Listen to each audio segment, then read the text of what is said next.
PET CT scan kuadra kita kameranya panjang ya, jadi area lapang bidangnya panjang sehingga menangkap gambar lebih detail, lebih banyak lagi, sehingga butuh waktu yang cepat gitu. Biasanya 20-30 menit, mungkin kalau kita hanya 4 menit.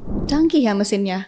Apa benar ini yang pertama di Asia nih? Ya benar, kalau kuadra iya, kita salah satu yang pertama di Asia ya gitu. Itu manfaatnya PET scan kita, jadi kita bisa sekali scan seluruh badan. Jadi kalau ada curiga metastasis, kita bisa tahu lokasinya di mana aja, mau di kepala, di otak, mau di tulang, semua bisa terdeteksi dan sangat mudah karena kita fungsional ya, dia nyala nih posisinya di mana aja. Jadi kita bahkan habis selesai scan kita bisa langsung tahu tuh secara 3 dimensi kan nanti bentuknya. PET scan ini hanya 4 menit yang saya bilang tadi karena sangat cepat, begitu keluar radiasinya juga rendah, jadi boleh langsung ketemu orang gitu, boleh langsung pulang. Halo sahabat Merdeka, kembali lagi bersama aku Lulu Handayani di Podcast Junto. Podcast Junto kali ini dengan suasana yang baru, studio yang baru dan tempat yang baru, tapi nggak cuma studio yang baru, karena aku akan bersama partner baru aku, seorang perempuan cantik berambut panjang. Halo Ratu. Halo Lulu. Ratu, gimana rasanya gabung di Podcast Junto? Aduh, senang banget ya untuk pertama kali aku menjadi host juga di sebuah podcast. Akhirnya ya, bisa merasakan megang mic seperti ini. Akhirnya kita berdua ya. Iya. Ratu, hari ini kita akan bicara soal sesuatu yang berat. Kalau seandainya aku bilang nuklir, apa yang ada di benak Ratu? Pastinya bom sih ya. Atau enggak kejadian dulu di Chernobyl sempat ada bom besar yang sampai sekarang dampaknya terasa untuk orang-orang di sekitar situ. Tapi tenang, kita nggak akan bahas itu ya. Kita akan bahas soal kecanggihan teknologi dengan teknologi nuklir. Langsung aja ya, bersama kita Dr. Junan Imaniar Pribadi, spesialis kedokteran nuklir dari Rumah Sakit IMC Gra Kedoya. Halo dokter. Halo, apa kabar semua? Alhamdulillah baik. Dokter gimana kabarnya? Baik. Luar Sehat. biasa. Luar biasa.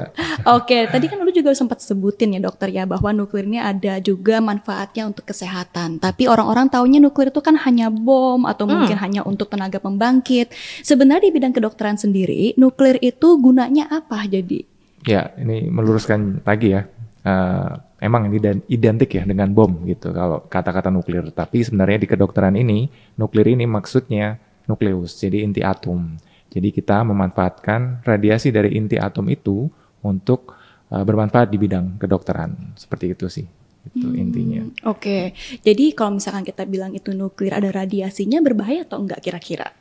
Ya, radiasi bermanfaat sebenarnya dalam kondisi tertentu gitu. Jadi kita memanfaatkan kondisi tertentu itu yang bisa dimanfaatkan untuk dunia kedokteran seperti ke pasien, mengobatin, mendiagnosis atau ya untuk kedokteran ya di bidang kedokterannya seperti itu. Termasuk kegunaan nuklir ini untuk PET CT scan ya dok ya? Apa sih maksudnya yang bikin spesial ini dari PET CT scan dok? Ya, jadi PET CT scan itu bagian dari kedokteran nuklir gitu. Jadi alat ya, PET CT scan itu alat sebuah kamera gitu. Jadi kalau dibilang kedokteran nuklir berhubungan dengan PET scan, ya kita berhubungan karena PET CT scan ini menangkap radiasi gitu. Jadi kamera ini menangkap radiasi melalui zat nuklir, yaitu radiofarmaka kita nyebutnya. Jadi PET CT scan ini menggunakan radiofarmaka F18 FDG. Jadi F18 itu radioaktifnya, FDG itu analog glukosa. Jadi kita gabungkan sehingga punya manfaat. F18 ini bisa ditangkap oleh kamera PET CT scan ini. Jadi kamera PET ini menangkap radiasi dari F18 sehingga berubah menjadi gambar. Gitu. Dan FDG ini farmaka, analog glukosa. Dia akan menuju ke sel kanker atau sel yang bermetabolisme tinggi. Contohnya kanker ya, kanker kan metabolismenya tinggi. Jadi dia bakal nangkap tinggi di situ. Jadi kita bisa tahu lokasinya. Jadi tracer lah kayak GPS gitu. Jadi FDG-nya masuk ke sel, radioaktifnya ini ditangkap kamera untuk kita lihat nih lokasinya di mana. Gitu. Jadi itu sih prinsipnya PET CT scan itu. Gitu. Jadi berbeda dengan MRI ataupun CT scan biasa ya? Ya, berbeda karena kita menggunakan radioaktif. Kalau fungsinya juga beda. Jadi tujuan untuk terapi PET scan ini ya untuk menilai metabolisme, metabolik atau fungsional. Tapi kalau CT scan ya sama MRI, CT scan sendiri atau MRI itu untuk menilai struktur, morfologi, bentuk dari sel ya, pasien kanker tersebut. Gitu. Waduh, itu gimana rasanya ya untuk bisa masuk mesin kayak begitu? Deg-degan ya pasti ya. Iya, kan kebayangnya tuh mesinnya kayak Ya. peti gitu ya kita ngeliatnya ya kan, terus kita masuk begitu. Mirip-mirip MRI juga nggak sih mesinnya? Ya, hampir mirip. Jadi seperti masuk selongsong gitu ya. Iya, Jadi betul. Jadi selongsong itu penuh kamera. Kalau PET CT scan kita di MSI Gerald Kedoya ini kuadra ya, PET CT scan kuadra. Jadi penampangnya hampir sama kayak MRI, besar. Cuman bedanya kita memakai sumber radiasi itu F18. Kalau MRI kan pakai magnetik ya gitu. Dia otomatis waktunya lama. Kalau orang yang pernah MRI itu pasti satu berisik, Benar sekali. butuh waktu yang lama gitu. Jadi itu berbeda sama alat PET CT scan kita karena kita menggunakan sumber radiasi. PET CT scan kuadra kita kameranya panjang ya. Jadi area lapang bidangnya panjang sehingga menangkap gambar lebih detail, lebih banyak lagi sehingga butuh waktu yang cepat gitu. Biasanya 20-30 menit, mungkin kalau kita hanya 4 menit. Wow, Gitu. ringkas banget waktunya ya. Ringkas, gitu. Karena Dari 20 jadi 4. 4 gitu. Karena pengalaman pribadi nih, saya pernah masuk mesin MRI terus lama banget ya ternyata di dalam sini gitu. Oke, jadi lebih cepat untuk prosedurnya dia ya. Nah dok, tadi kan dokter bilang katanya pakai bahan radiofarmaka ya dok? Ya. Atau radioaktif gitu ya. Kenapa harus pakai itu sih dok? Untuk memetakan atau melihat si sel kanker ini gitu. Ya itu salah satu cara ya gitu. Jadi radioaktif ini sebenarnya bisa dicitra gitu. Dia bisa ditangkap, dijadikan gambar gitu. Dalam konteks ini kan kebutuhan melokalisasi kankernya gitu. Jadi kankernya itu di mana tempatnya. Jadi ya kita pakai teknologi itu, radioaktif itu yang digabungkan ya, radiofarmaka digabungkan sama FDG ini, harapannya stressor ini atau radiofarmaka ini bakal nempel di sel kankernya gitu. Jadi kita bisa melokalisasi di mana nih tempatnya, dimanapun badan dari ujung kepala sampai ujung kaki gitu. Karena scan kita kan seluruh badan tuh. Kalau biasanya 20-30 menit satu bagian, ini seluruh badan sudah 4 menit. Jadi sudah sangat cepat sekali dibanding PET scan pada umumnya gitu ya. Kita cepat di situ. Jadi itu tujuannya. Jadi radioaktifnya tertangkap kamera kita bisa melokalisasi di mana sih sel kankernya ini sehingga kita tahu lokasinya, atau yang nggak tahu lokasinya di mana jadi tahu sehingga bermanfaat untuk terapi selanjutnya seperti itu. Canggih ya mesinnya. Apa benar ini yang pertama di Asia nih? Ya benar. Kalau kuadra iya, kita salah satu yang pertama di Asia ya gitu. Wow. Wow. Mahal dong pasti ya. Sangat Dokter tadi kan juga sempat ya katanya radiofarmaka ini kan radioaktif ya dok ya. Ya. Sebetulnya berbahaya nggak sih buat tubuh atau ada efek sampingnya atau seperti apa sih dok? Ya, sama. Kalau radiasi itu dalam dosis tertentu berbahaya gitu. Tapi kita mengambil manfaat itu. Sama kayak dari dulu kita sudah menggunakan CT scan, X-ray gitu. Itu kita ukur yang paparannya aman buat manusia gitu. Jadi kita punya standar untuk paparan radiasi ini aman buat manusia atau manfaatnya lebih baik daripada keburukannya gitu. Jadi apalagi di dunia kedokteran ya, kita mau diagnostik itu sangat memerlukan sekali imaging gitu. Kalau di PET CT scan kita ini karena alatnya canggih, kameranya lapang pandangnya panjang ya gitu, sehingga dosis yang diperlukan itu sangat kecil gitu. Jadi hampir 50% atau setengah dosis PET CT scan normal gitu.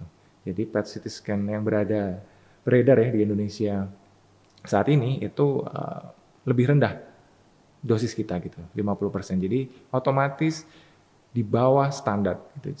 Jadi sangat-sangat aman gitu. Jadi sudah sesuai standar, tapi ini 50% sampai 75% lebih rendah. Jadi harapannya sih radiasinya juga sangat minimal ya. Ke pasiennya juga hampir sangat kecil sekali gitu. Jadi resiko untuk di kemudian hari atau saat itu terdampak dengan radiasinya itu sangat aman gitu. Untuk prosedurnya sendiri, apakah memang harus disuntikkan terlebih dahulu sebelum masuk mesin itu, dokter? Untuk prosedur jelas, karena radiofarmaka ini dimasukkan lewat intravena ya, jadi pembuluh darah. Oke, gitu. dia bentuknya cairan gitu. Kayak Oke. obat biasa, farmaka kan kita seperti obat, jadi kita masukkan melalui injeksi seperti kayak masukkan obat biasa gitu. Oh kayak masukin biasa di infus gitu ya? Di infus. Berarti dia menempel di tubuh tuh kira-kira keluarnya berapa lama dari tubuh, Dok? Ya, untuk keluar sebenarnya kita menyerap dulu ya. Si obat ini bakal menyerap sekitar 60 menit. Lalu dia bakal meluruh, jadi dosisnya akan hilang setengahnya. Itu dalam waktu 2 jam gitu. Jadi rendah. Jadi 2 jam dia meluruh. Kalau radioaktif sifatnya meluruh. Jadi sekarang dosisnya 10, 2 jam lagi jadi 5. Gitu. Jadi dosisnya makin rendah karena meluruh itu hilang ya, gitu. Terurai gitulah. Jadi 10 jadi 5 di 2 jam. Dalam 24 jam otomatis radiasi sudah sangat kecil sekali gitu. Dalam 2 jam hilang setengah. Itu 50% dibagi lagi. 50%. Jadi dalam 24 jam radiasinya juga sudah hilang, sudah sangat kecil sekali. Berarti semakin lama semakin hilang itu radiasinya dari gitu. tubuh ya, Dok? Dalam sehari sudah hilang. Sudah hilang Dari tubuh gitu. Jadi benar-benar aman ya, sama sekali nggak ada bahayanya untuk jangka panjang gitu kita bilang. Orang kan mikirnya kalau radiasi itu bakal lama, kemudian juga akan ngeri gitu kan. takut nanti dia kenapa-napa. Apakah ada efek sampingnya juga mungkin untuk orang yang sedang mengidap penyakit tertentu ataupun untuk ibu hamil? Bagaimana tuh dokter? Ya, untuk radiasi sendiri aman ya, kita karena dosisnya sangat rendah gitu. Jadi efek jangka panjang juga otomatis makin sedikit ya dibanding PET CT scan yang lain, dibanding diagnostik yang lain gitu.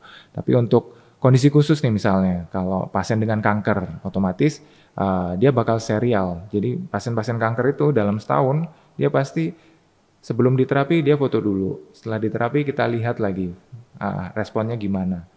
Terus kita follow up lagi, ada kekambuhan atau enggak. Itu fotonya berkali-kali gitu. Dan dengan PET CT scan kuadra kami ini gitu, tidak perlu khawatir juga karena meskipun berkali-kali dosisnya pun kecil ya gitu. Efek radiasinya juga sangat-sangat aman. Dan itu sangat benefit bagi pasien-pasien kanker. Untuk yang tadi ibu hamil tuh, dari ibu hamil sendiri asal dari dokter yang mengirim itu aman ya, maksudnya ini manfaatnya saya pengen diagnostik untuk tujuan tertentu yang bermanfaat buat pasien dengan kondisi hamil, kita bisa adjust gitu. Dengan dosis yang sangat, kita nyebutnya ultra low dose gitu. Dosis yang sangat kecil, nanti CT-nya kita buat sangat kecil juga, itu masih bisa mendiagnosis gitu. Memang kontraindikasi, nggak boleh gitu. Kontraindikasinya relatif tapi, bukan syarat mutlak nggak boleh. Jadi, tapi kita bisa adjust tergantung manfaat klinisnya gitu. Kadang-kadang dokter, pasien kondisi hamil tapi saya mau pastikan nih ini sesuatu di mana, lokasinya apa, keganasannya apa, kita masih tetap bisa melakukan karena yaitu dengan alat yang canggih itu membuat gambar jadi bagus meskipun dosisnya rendah gitu. Jadi kita buat seaman mungkin ya, kita adjust gitu.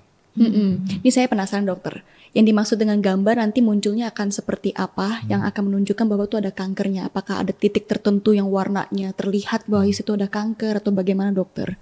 Ya betul sekali Mbak Ratu, jadi nanti bentukannya nyala gitu, kayak AFID ya kita nyebutnya, jadi kayak misalnya badan gitu nanti nyalanya di mana nih gitu, bentuknya kayak warna ya gitu, bisa kuning, bisa nanti rainbow ya, merah, kuning, hijau gitu. Nanti warna-warni lah gitu. Kita lihat lokasi ya, tergantung intensitasnya. Jadi aktivitas metabolik kita nyebutnya, semakin tinggi aktivitas metaboliknya ya jadi merah nih gitu. Tapi kalau terlalu rendah atau apa jadi kuning, hijau, kita bisa atur itu.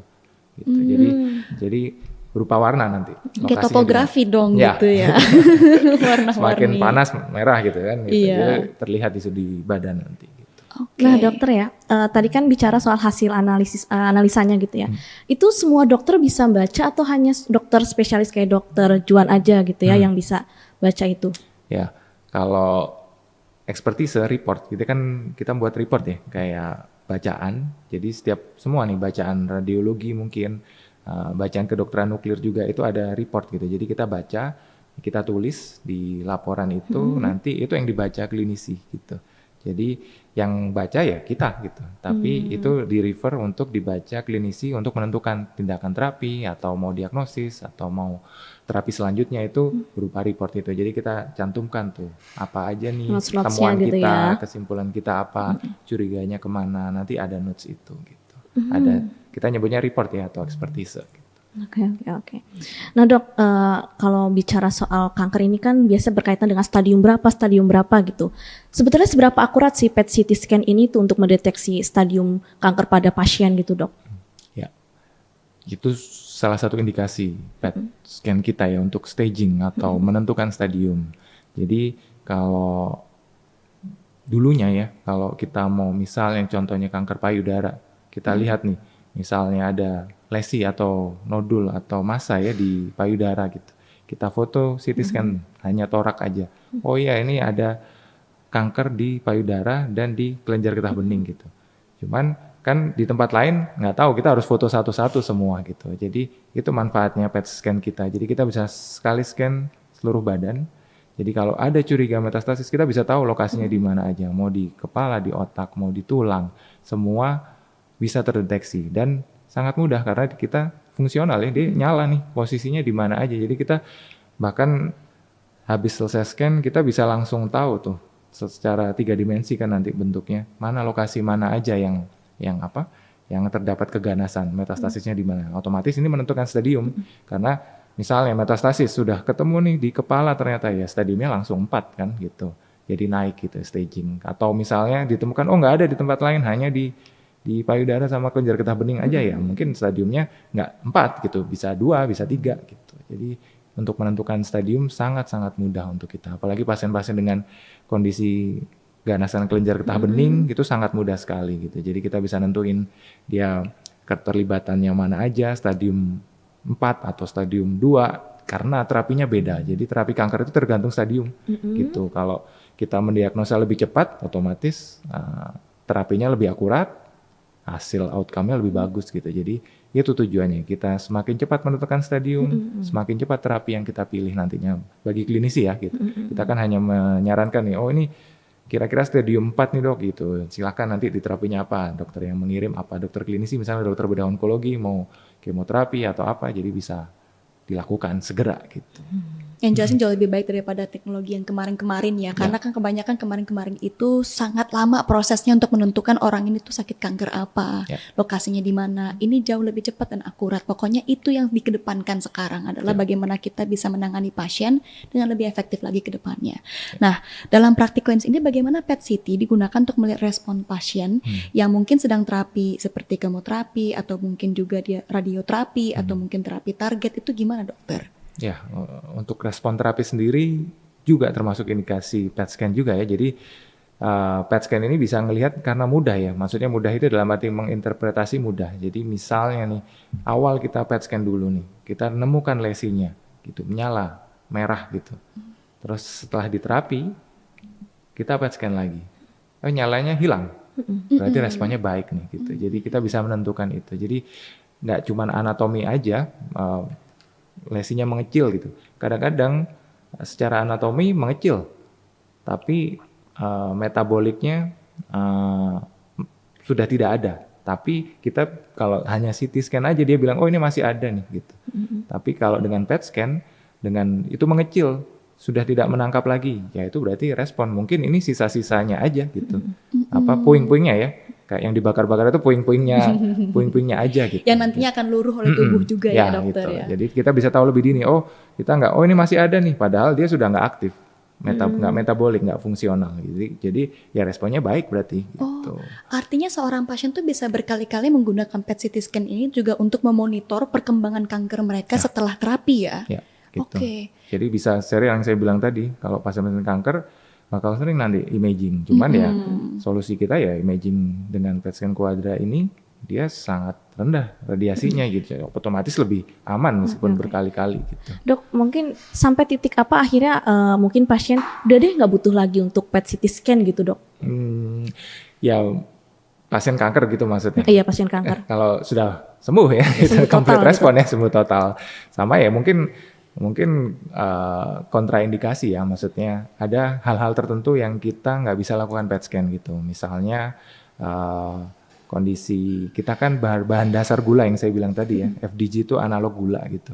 Jadi kondisi pasien dengan gula darah yang tinggi itu kita tunda dulu karena kita nggak bisa gitu, karena ditakutkannya mengganggu gambar gitu, karena kan berbahan dasar gula, nanti obat kita nggak masuk karena gula darahnya sudah tinggi gitu. Jadi itu yang harus diperhatikan, dihindarkan ya gitu, pasien-pasien dengan gula darah tinggi. Jadi kita pasti nanti kita tunda dulu, perbaikin gula darahnya dulu. Sama untuk pasien-pasien yang kadang-kadang keganasan itu ada yang tidak terlalu ganas gitu. Jadi kita nyebutnya indolen atau berkembangnya lambat. Kanker itu berkembangnya cepat kan gitu. Makanya metabolisme tinggi, FDG nangkepnya tinggi. Cuman ada kanker kondisi-kondisi tertentu yang dia tidak terlalu ganas, jadi perkembangannya lambat gitu. Itu yang bisa nangkap, cuman nggak setinggi yang agresif gitu. Jadi kanker-kanker seperti kanker tiroid papiler atau kanker-kanker kista tuh yang berkista, itu yang nanti kita pantau lagi tuh gitu. Kita perlu tambahan saling melengkapi ya, misalnya tambahan MRI atau pemeriksaan lain yang membantu diagnosis untuk PET scan itu. Gitu. Bagaimana dengan pasien yang memiliki diabetes mungkin atau mungkin dia memiliki kondisi lainnya seperti obesitas?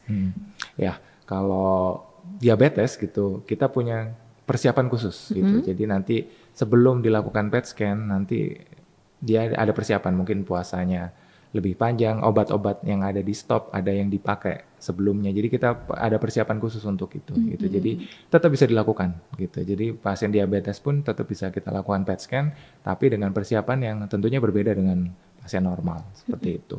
Untuk obesitas nggak ada masalah, gitu. Tetap bisa kita lakukan. Gitu. Oke. Nah dok, kalau untuk pasien normal kira-kira persiapannya apa aja dok? Ya baik Mbak Lulu. Untuk persiapan normal itu yang jelas puasa. Oh, puasa tetap Pasti, ya dok, ya. puasa. Puasa nomor satu Puasa selalu nomor ya. satu, ya. Karena kita bermain dengan FDG, analog glukosa ya gitu. Kita harus puasa agar diumpamakan kondisi normal manusia gitu. Jadi puasa dulu 6 jam. Setelah itu nanti kita suntikan tadi zat radiofarmaka itu. Setelah disuntikan ke pembuluh darah, nanti pasien harus menunggu 60 menit. Gitu. Jadi menunggu 60 menit di ruang tunggu, ruang aptek kita nyebutnya. Di situ nyaman. Kalau di tempat kita ada kursi, ada TV, ada minum air putih juga boleh gitu. Yang penting dengan kondisi tenang, tidak banyak aktivitas, tidak banyak bicara gitu. Jadi di ruang aptek itu menunggu 60 menit, menunggu terserap sempurna FDG. Setelah itu baru diarahkan untuk PET scan gitu. PET scan ini hanya 4 menit yang saya bilang tadi karena sangat cepat. Begitu keluar radiasinya juga rendah, jadi boleh langsung ketemu orang gitu. Oke. Boleh langsung pulang. Jadi ketemu orang kepikiran lain. nih, kalau misalkan nggak puasa nanti ketahuan habis makan nasi padang ya. Tinggi gula darahnya. Atau mungkin kelihatan tuh bentuk nasi padangnya tuh. Rendangnya ada di mana-mana ya loh. Iya, rendangnya nyebar nih dalam perut nih. Nah dok, pada kasus kanker ya, apa saja sih sebetulnya PET CT scan ini yang sangat direkomendasikan atau mungkin bisa mendeteksi kanker apa saja atau mungkin ada yang sebetulnya nggak bisa dilihat gitu ya dari PET CT scan ini? Ya, yang saya bilang tadi yang nggak bisa dilihat dulu ya, yang saya bilang awal tadi kalau yang nggak bisa dilihat yang kondisi kanker yang tidak terlampau ganas, tidak agresif lah gitu. Jadi yang cenderung jinak-jinak gitu. Bukan jinak ya, kadang-kadang ada kanker itu yang jenisnya dia lambat nih pergerakannya. Namanya kanker itu kan harusnya cepat, tapi dia lambat. Tapi bisa metastasis gitu. Kita perannya kalau di kanker-kanker misalnya kanker tiroid papiler atau kanker-kanker dengan kistik ya yang berupa cairan itu untuk staging lebih lanjut gitu. Kita ngelihat penyebarannya gitu. Itu masih ada tempatnya PET scan. Bukan berarti tidak bisa sama sekali. Untuk yang indikasi sekali ya mungkin hampir semua jenis kanker ya gitu. 10 besar kanker di Indonesia itu semua bisa diagnosis dengan PET scan, mulai dari kanker payudara, kanker serviks, terus kanker ovarium juga, terus nasofaring atau yang laki-laki ya, paru yang paling tinggi itu semua bisa di staging atau menentukan stadium, respon terapi semua dengan PET scan. Jadi hampir semua jenis kanker yang agresif, yang insidensinya sangat tinggi itu bisa mengambil manfaat dari PET CT scan ini gitu. Nah, banyak pasien juga dokter yang mungkin masih bingung ataupun takut dengan kata radiasi. Sekali lagi nih kita juga akan membahas tentang hal ini. Dan PET CT scan ini kan memang menggunakan radiasi, dokter juga sudah bilang itu aman. Ya, tapi apa yang sebenarnya perlu dipahami oleh pasien mengenai radiasi itu sendiri itu? Ya, kita bermain dengan radiasi ya. Apapun imaging kita di kedokteran, misalnya, kecuali MRI ya. MRI tidak ada radiasi, magnet ya. Kalau CT scan, X-ray atau termasuk PET juga ya gitu. Jadi ya, radiasi ini sebenarnya Intinya kalau dosisnya aman, dia efeknya tidak apa-apa gitu. Jadi nggak ada efek langsung. Jadi kalau diagnostik apalagi untuk PET scan ini di badan tidak ada apa-apa gitu. Nggak ada efek yang langsung gitu. Kita ada 2 nih efek radiasi, langsung dan tidak langsung. Yang langsung ya mungkin kalau radiasi terlalu tinggi dia kebakar, luka bakar atau apa gitu. Itu tidak ada sama sekali karena kita diagnosis dosisnya juga kecil. Untuk efek jangka panjang kita ada hitungannya itu gitu. Jadi ada yang beresiko untuk mendapatkan nanti misalnya perubahan sel genetik mutasi di kemudian hari itu ada dosis tertentu. Tapi dosis PET scan itu atau dosis semua pemeriksaan dengan radiasi itu aman gitu. Jadi sudah dihitung, dengan penelitian untuk kondisi itu aman untuk jangka panjang. Di kita lebih aman lagi karena dosisnya rendah gitu. Jadi harapannya tidak ada efek langsung maupun tidak langsung jangka panjang gitu. Jadi karena sangat-sangat minim, hampir sama dengan radiasi normal ya, radiasi sekitar nih kita ini di sekitar juga ada radiasi dengan sebenarnya ambang kan batas. iya, aktivitas kita sendiri kan juga banyak berhubungan dengan radiasi ya. Mungkin dengan kita menggunakan laptop, handphone, itu pun ada radiasi bukan sih dokter? Ya, itu semua berradiasi. Cuman ambangnya batasnya aman gitu. Ya kalau kita penggunaan jangka panjang atau yang berlebihan ya pasti ada sesuatu yang membuat nanti di kemudian hari dia membuat mutasi gen atau jadi kanker selanjutnya itu bisa gitu. Cuman semua harusnya dalam kondisi radiasi itu background aman gitu. Jadi Dalam batas umpamanya sama seperti kalau kita menggunakan HP ya untuk melakukan PET CT scan ini radiasinya aman gitu. Nggak terlalu tinggi gitu radiasinya ya. Betul. Nah dokter juga ada namanya teknologi PET MRI gitu ya. Tadi kan dokter udah bilang kalau PET CT scan ini cepat gitu kan, yang cuma 4 menit aja udah kelihatan hasilnya. Tapi apa sih dok kelebihan dan kekurangannya gitu ya kalau dibandingkan dengan PET MRI itulah? Ya, kalau PET MRI ya sama nih, ini gabungan nih. Kalau PET CT kan gabungan PET dengan CT. Kalau ini PET dengan MRI gitu. Kalau MRI ya, PET sama MRI. Jadi kalau semua punya manfaat masing-masing. Jadi sebenarnya saling melengkapi gitu. Jadi PET MRI itu teknologi baru juga gitu. Cuman bedanya sama kita terbatas utilisasinya gitu pada kondisi tertentu. Misalnya untuk mendeteksi brain, kepala, otak, misalnya ada sesuatu di brain yang soft tissue ya, kita butuh detail nih, detail anatomi gitu. Brain kan soft tissue ya, lunak itu MRI memang lebih unggul secara anatomi ya gitu, secara bentukannya. Sama bone marrow atau sumsum tulang, dia sangat unggul di situ. Cuman sekali lagi utilisasinya hanya terbatas gitu, jadi nggak semua, nggak general gitu. Jadi lebih sedikit lagi dibanding PET CT scan kita gitu. Kalau PET MRI sama nih, MRI pasti butuh waktu lama ya gitu, paling nggak satu bagian itu 10, 20, 30 menit gitu. Gitu. Kalau kita PET CT scan Quadra ini kan sangat cepat ya gitu. Jadi kalau dari saya sih semua saling melengkapi. Ada kita kadang butuh PET MRI gitu karena lebih detail, lebih jelas. Terus prosesnya meskipun prosesnya lama kita ambil benefit yang manfaat di kepala misalnya brain gitu. Itu tidak apa-apa, saling melengkapi bukan saling meniadakan ya. Maksudnya kalau paling nyaman ya PET CT scan Quadra karena cepat nih. Cuman ada kalanya kita butuh nih sesuatu yang lebih detail nih. Misalnya di otak kita mau lihat nih yang lebih detail lagi ya PET MRI mungkin saran yang terbaik ya meskipun kondisinya membutuhkan waktu lama, kenyamanan pasien juga diperhitungkan karena pasien kanker itu kan agak susah ya gitu untuk misalnya kondisi sesak atau nyeri itu nggak bisa. Kalau normal mungkin bisa, Mbak Ratu mungkin nyaman ya, tapi kalau misalnya pasien-pasien kanker tuh kadang-kadang tidur aja pegel gitu kan gitu. Kita sih ya ngambil yang manfaat bagi pasien terbaik itu yang mana gitu. Untuk diagnosis emang nggak bisa pakai PET CT scan Quadra kita ya PET MRI juga bisa gitu. Cuman saat ini PET MRI itu terbatas. Di Indonesia pun belum ada sekarang gitu. Dan unitnya terbatas. Di luar negeri pun sama. Kita nggak menggunakan rutin gitu. Jadi kondisi tertentu aja. Nggak menggunakan seluruh badan juga, hanya per bagian aja gitu. Jadi kalau ditanya lebih dibandingkan ya gitu. Pasti kita memilih PET CT scan gitu dibanding PET MRI. Ya, ada kondisi tertentu yang kita harus menggunakan PET MRI. Tapi untuk segala penyakit ya mending PET CT scan saja gitu lebih. Tergantung aksesnya sebenarnya juga aksesnya ya. juga. Dan alat ini kan sebenarnya tidak bersaing ya. Iya, Tapi- saling melengkapi kalau kedokteran mau itu USG, mau itu semua ada partnya masing-masing, semua Iya. saling melengkapi. Ibarat kalau lagi masak kita tuh nggak milih antara mau pakai sendok atau garpu ya tergantung aja Tergantung gitu. aja kalau Disesuaikan ya, Dok. Ya, itu.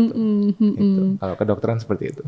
Oke, tapi baru tahu juga ya ternyata untuk Indonesia sendiri atau bahkan di se-Asia ini untuk alat tersebut tuh masih sangat terbatas ya. Ya. PET MRI belum ada di Indonesia, belum ada di Asia, mungkin belum ada juga.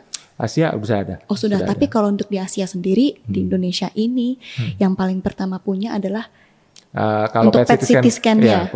kuadra ya, yang lapang pandangnya panjang, baru Gra Kedoya. Gitu. Oke, baru Gra Kedoya yang punya PET CT scan ini loh. Jadi ini memang kalau misalnya untuk pasien kanker yang ingin memiliki diagnosis lebih baik lagi, lebih efektif dan yang pasti cepat ya, itu bisa langsung ke Gra Kedoya. Mencoba langsung dengan dokter ya, dengan dokter Junan. Ingat tuh dokter Junan. Tapi kalau seandainya dari biaya, Dok ya, karena kan memang cuma satu di Indonesia kan Ya. gitu. Bagaimana biayanya, Dok? Apakah Nggak cuma se-Asia. iya? Jadi mungkin dari Singapura, dari mana juga maunya ke Datang, Kedoya iya. gitu kan. Ya, untuk harga ya ini, harganya sih ya nggak terlalu berbeda jauh sama PET CT scan yang ada saat ini ya gitu. Jadi kita karena manfaatnya, mungkin karena teknologi baru, mungkin harga kita lebih tinggi ya, sedikit lah dibanding PET scan yang lain. Cuman manfaatnya pastinya lebih nyaman ke pasien ya. Harga sih nggak terlalu jauh sih dibanding PET CT scan. Kalau yang seandainya lain. untuknya namanya untuk pengobatan ya, Dok ya, pasti apapun juga bakal ditempuh gitu ya, Dok. Ya. Dok, dari pengalaman dokter, pernah nggak sih, Dok, nemuin kasus kanker yang ternyata stadiumnya itu lebih besar setelah dilakukan PET CT scan ini? Ya, itu sebenarnya tujuannya PET CT scan ya. Kita mau menemukan sesuatu yang tidak bisa didiagnosis sama imaging lain atau pencitraan atau foto imaging lain gitu. Jadi otomatis harapannya kita bisa mendiagnosis lebih awal. Misalnya awalnya curiganya hanya di sini, setelah di PET scan menemukan metastasis dulu nih di paru-paru misalnya. Kan kita bisa intervensi lebih awal gitu, nggak menunggu nanti timbul gejala dulu nih. Misalnya pasien kanker payudara udah selesai diambil gitu. Terus nunggu evaluasi misalnya 6 bulan baru muncul benjolannya berasa. Itu kan udah menyebar jauh. Ini harapannya setelah di PET scan sebelum dia timbul gejala klinis, otomatis terapinya juga lebih spesifik, lebih akurat, dan nggak perlu terapi yang banyak gitu ya, lebih spesifik. Jadi kalau ditanya pernahkah menemukan sesuatu kasus yang besar, itu sering terjadi karena tujuan kita itu gitu. Karena bukan berarti kalau menemukan itu hal yang menakutkan ya. Justru kalau bagi dokter itu kalau menemukan kita bisa segera terapi nih sebelum dia timbul gejala, sebelum dia semakin sulit ya, semakin parah gitu. Jadi kalau bisa nemuin cuma satu kan bisa langsung kita cuman di radiasi aja nih selesai gitu, atau diambil aja selesai gitu, daripada harus nunggu banyak dulu nih baru terasa nih nggak nyaman, badannya nggak enak, ternyata di PET scan sudah metastasis semua gitu kan, ke tulang, ke paru, ke otak misalnya. Jadi harapannya ya kalau menemukan sesuatu yang membuat dia stadiumnya lebih tinggi, ya itu benefit buat dokter untuk terapi lebih cepat, lebih akurat, sehingga outcome pasien atau survival rate ya kalau kanker kita nyebutnya lebih baik gitu. Itu sih. Berarti pernah ya dari hasil CT scan-nya itu tuh terlihat wah ternyata kankernya banyak di berbagai titik gitu. Ya gitu. Yang tadi dikira cuma di perut ternyata di sini ada gitu ya dokter. Karena itu menyangkut terapi ya. Jadi terapinya pasti beda nih. Jadi kan dokter misalnya terapi A untuk hanya di perut aja gitu. Setelah metastasis dia harus ganti tuh terapinya. Khusus lagi gitu. Jadi itu gunanya kita. Jadi kita ngasih terapi yang sesuai gitu. Kalau misalnya ditemukan udah stadiumnya 4 ya kita kasih terapi yang sesuai gitu. Nggak menunggu gejala klinis yang mempengaruhi badan kita langsung ya, kayak lemas atau makin penurunan berat badan atau makin nyeri gitu kan. Ini sebelum nyeri ya kita atasin dulu gitu. Jadi sebetulnya PET CT scan ini sangat berpengaruh, bukan maksudnya tidak boleh karena kita lagi terapi PET CT scan gitu, tapi sebetulnya malah membantu untuk penentuan terapinya itu ya, Dok. Ya, bahkan biasanya kalau misalnya contohnya nih kemoterapi itu 6 siklus. Jadi tiap bulan tuh satu kali selama 6 bulan. Kita bisa dilakukan di kemo yang kedua buat pastikan obat ini efektif atau enggak. Misalnya, oh ternyata mengecil sedikit nih, oh berarti efektif. Berarti dilanjutkan sampai 6 gitu. Tapi kalau setelah 2 siklus, oh ini bertambah banyak, kita ganti terapinya yang lain. Jadi jangan sampai selesai terapi nggak efektif, baru kita evaluasi, udah kemana-mana. Jadi kita di tengah-tengah pun kita bisa menentukan nih, oh ya ini efektif atau tidak. Kalau tidak ya nggak usah dilanjutkan, karena kemo kan efeknya berat ya dari pasien ya gitu. Harus nunggu 6 bulan dulu baru dievaluasi, ternyata tidak efektif kan sayang sekali, kasihan gitu. Itu gunanya kita juga gitu, menentukan respon terapi di awal, kita nyebutnya interim ya gitu. Jadi efektivitas obat di awal gitu. Jadi ya kemonya efektif, kalau efektif ya lanjutin aja nggak apa-apa. Tapi kalau tidak efektif ya di stop dari awal gitu, nggak dilanjutkan sampai selesai gitu. Oke, diganti yang lain gitu. Yang jelas ini untuk mengetahui efektif tidaknya suatu kemoterapi juga. Nah kalau untuk orang yang hanya ingin screening kesehatan tuh boleh nggak sih dokter? Sebenarnya dia nggak mengidap kanker gitu misalnya. Pengen tahu sebetulnya iya ya. nih kayak saya sama Lulu sebagai wanita kan pasti takut ya Takut kita ya. ya. Kalau misalkan ada kanker payudara, kanker serviks atau Siap, apa benar. gitu kan. Siap.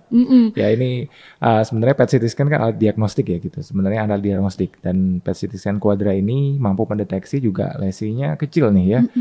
Lebih kecil, misalnya kalau PET scan normal itu 1 cm, 0,8, kita bisa rendah sekali sampai 0,4 cm ya gitu, sangat kecil. Jadi harapannya bisa menemukan lesi lebih dini, lebih awal gitu. Cuman untuk screening sendiri sebenarnya kan harusnya tidak beradiasi ya gitu. Tapi kalau emang ada indikasi misalnya ada keluhan, ada di dokter mencurigai sesuatu atau kita mencurigai sesuatu dan membutuhkan pemeriksaan lebih lanjut ya, kita bisa lakukan PET CT scan ini dengan asumsi dosisnya kan rendah. Dosis rendah, radiasi juga rendah, kita bisa gunakan ultra low dose juga. Jadi untuk PET scan Quadra ini sangat memungkinkan ya. Bahkan di luar negeri ini sangat menguntungkan dunia penelitian gitu. Karena dunia penelitian itu menggunakan pasien normal untuk misalnya nih untuk nyoba sesuatu obat, untuk membandingkan ya dengan pasien sakit, pasien normal itu menggunakan PET CT scan Quadra ini jauh lebih aman gitu. Pasien normal dengan dosis CT yang kita rendahkan, dosis radiofarmaka yang kita rendahkan, otomatis lebih aman ya untuk pasien-pasien normal gitu. Jadi ini sangat benefit di orang normal sebenarnya yang perlu dilakukan PET scan gitu. Ratu enggak kan? Ya enggak dong, jangan sampai kita merasakan di bawah mesin itu gitu ya. Kan harapannya tetap sehat sampai tua pasti. Siap. Tapi nggak ada yang tahu ya yang namanya nanti ke depan mungkin kita ada kecurigaan tertentu. Terus saya baru kepikiran nih, oh ya kan kemarin baru ngomongin ya soal PET CT scan nih sama dokter. Jadi saya pengen coba cek kan ada opsi untuk saya melakukan itu. Tapi lagi-lagi initial screening mungkin ya yang perlu dilakukan dulu sebelum kita akhirnya melakukan PET CT scan. Itu mungkin opsi yang keberapa setelah kita initial screening. Oke, nah kalau misalkan ketersediaan PET CT di Indonesia sendiri benar-benar baru ada nih di Gera Kedoya doang. Baru ada satu aja nih atau di tempat lain.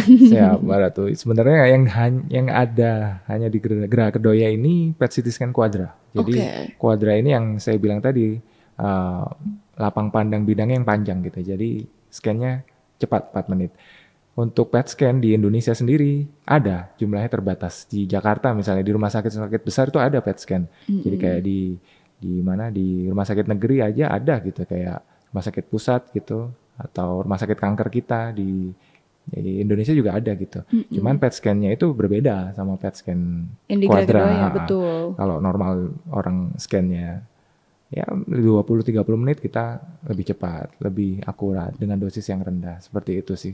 Kalau ditanya sebaran PET scan saat ini ya masih terbatas di kota-kota besar gitu. Bahkan hanya di Jawa mungkin ya saat ini ya. Nanti pemerintah Kemenkes juga mau menyebar nih PET scan di tempat lain. Cuman saat ini hanya terfokus ya di Pulau Jawa aja, Jawa Barat, Jakarta, terus Jawa Tengah, bahkan Jawa Timur itu belum ada, nantinya ada, sama Kalimantan itu gitu. Jadi sangat terbatas saat ini. Bentuknya berbeda nggak sih antara PET CT scan yang biasa dengan yang Quadra dimiliki oleh Gera Kedoya?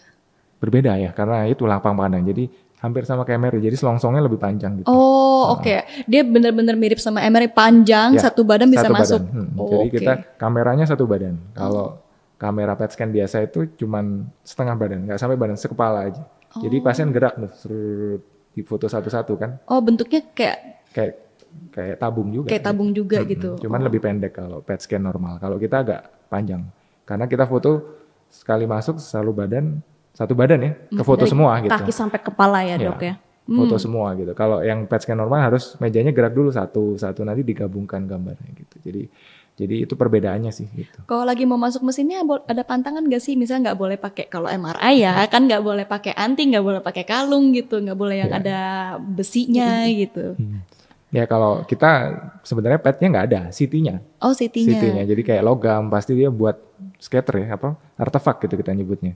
Jadi itu pasti kita suruh copot, perhiasan kita tetap suruh Oh, copot. tetap ya itu harus ya. Harus dicopot. Cuman nggak kayak metal, kalau MRI kan magnet ya gitu, jadi itu harus Itu bener-bener iya wajib. semua, kalau nggak Mental. ketarik tuh MRI-nya. Iya, serem itu kalau misalkan udah ketarik sama mesin MRI kan saya pernah sih mendengar ada kecelakaan seperti itu ya gara-gara kelalaian tidak membuka perhiasan. Oke, tapi kalau PET CT scan sih sebenarnya nggak seperti itu juga gitu. Oke. Nah dok, semoga ya tadi harapannya gitu ya pemerintah bisa makin meluaskan si PET CT scan ini kan biar pasien-pasien kanker bisa langsung terdeteksi dari awal gitu kan. Nah dok, kalau ngomongin soal teknologi ya dok yang terus berkembang gitu, ada nggak sih kabar terbaru soal PET CT scan ini? Atau mungkin penggunaan radiofarmaka barunya gitu misalnya dok? Oke, baik Mbak Lulu. Untuk terbaru ya PET scan Quadra ini. Gitu. Jadi ini salah satu, bahkan saya sendiri nggak nyangka nih ya didatangkan ke Indonesia nih ya sama Gera Kedoya nih ya gitu, EMC Gera Kedoya gitu. Jadi ini luar biasa sih gitu, alat ini di luar negeri aja baru sedikit nih gitu. Jadi ini yang tercanggih karena otomatis kameranya lebih canggih, lebih akurat. Otomatis dengan kameranya lebih canggih ini yang lapang bidangnya luas, itu otomatis tangkapan gambarnya lebih sensitif, terus scan-nya lebih cepat, mengakibatkan dosisnya juga lebih rendah. Itu adalah salah satu teknologi terkini kita di bidang kedokteran nuklir ya gitu. Apalagi ke pasien pastinya lebih nyaman. Untuk radiofarmaka sendiri, ya kebanyakan kita menggunakan F18 FDG itu yang analog glukosa ya. Cuman di perkembangannya nanti di EMC Gera Kedoya juga kita juga mengembangkan ke kanker-kanker yang saya bilang tadi, yang pergerakannya lambat gitu. Jadi kita punya radiofarmaka khusus yang spesifik untuk kanker-kanker tersebut. Misalnya contohnya kanker prostat tuh. Kanker prostat itu kedengarannya serem ya gitu. Cuman dia lambat nih. Jadi nggak seagresif kanker-kanker yang lain. Jadi itu minim untuk penangkapan F18 FDG. Jadi kita punya radiofarmaka khusus untuk prostat ini untuk mengatasi keterbatasan FDG, namanya F18 PSMA. Jadi itu ada khusus. Jadi untuk kanker prostat kita punya radiofarmaka atau yang disuntikan berbeda gitu. Jadi itu sih yang saat ini ya yang sedang berkembang ya gitu, F18 PSMA gitu. Jadi ini alatnya buatan mana sih dokter? Alatnya buatan mana nih? Jerman nih. Buatan Jerman. Oke. Dan bahkan di Jerman sendiri juga masih sedikit alatnya. Jerman ya pasti ada ya, banyak. Mau Eropa, karena mulai dari Eropa lebih banyak tersebar di sana. Mau Eropa manapun ya, mau di Inggris, mau di Belanda, Jerman. Cuman yang ke arah-arah Asia ini baru kita satu-satunya. Indonesia dan sama Australia tuh. Oke, Gitu. Baru Australia dan Indonesia yang dan punya. Indonesia Gera Kedoya doang. Gera Kedoya doang. Wow, Nah, keren banget. ini kan karena di Asia masih yang satu-satunya ya dokter untuk yang Quadra ini. Apakah ada nih kemungkinan bisa menjadi wisata kesehatan nanti ke depannya ya? Mungkin dari luar negeri, gak cuma pasien kita yang keluar negeri ya, tapi pasien luar negeri ke sini gitu untuk mencoba CT scan Quadra ini. Siap. Ya, setuju sih kalau bisa. Kan kita selama ini yang pergi ke luar ya, pasien-pasien kita banyak yang ke luar negeri ya gitu. Otomatis dengan adanya teknologi ini ya, yang dimiliki EMC Gera Kedoya, PET CT scan Quadra, harapannya pasien-pasien yang PET scan nih, biasanya PET scan di luar, oh lebih bagus, lebih cepat, digital atau apa, ini tidak perlu ke luar negeri lagi, cukup di kita. Dan harapannya, satu lagi, ya harapannya orang-orang luar negeri ini ya, mampir ke kita nih, merasakan experience yang dirasakan di PET CT scan Quadra ini gitu. Jadi Itu harapan kami sih, tujuannya ya sebenarnya bukan menghalang ya. Pasien tidak perlu repot-repot ke luar negeri, paling sering ke Penang atau Singapura atau negara tetangga lah. Kalau Australia, Amerika ya kejauhan, paling nggak daripada ke Penang, ke Singapura, Malaysia, kita punya alat yang lebih canggih di sini gitu. Harapannya kita bisa lakukan di Indonesia, bangga dong dengan Iya dong. rumah sakit sendiri ya Indonesia. Bener. Ya. Dari sisi biaya juga sebenarnya jadi lebih murah dong. Lebih hemat ya. Lebih hemat. Kalau keluar negeri harus hotelnya, pesawatnya, belum nanti kalau misalkan jalan-jalannya ya kalau bosen. Kalau kita kan mungkin dari luar kota tinggal ke Jakarta. Iya. Betul. Setuju. Tuh nggak terasa ya, ternyata kita udah lebih dari 30 menit ngobrol yang isinya daging semua. Oh masa? Udah lebih. Oh iya ya. Kita harus lanjut nanti ke part 2 kali ya, episode 2 gitu untuk bahas ini gitu ya. Iya, mungkin kita bisa bahas yang lebih lanjutnya mengenai jenis-jenis kankernya mungkin atau apa ya. Yang jelas di sini kan Dokter Junan tuh benar-benar omongannya selalu berdaging gitu. Daging semua isinya gitu ya. Oke, Sahabat Merdeka, sekian dulu podcast Junto hari ini. Sampai jumpa di episode selanjutnya. Dadah. Terima kasih dokter. Terima kasih, sama-sama. Thank you Terima dokter. kasih.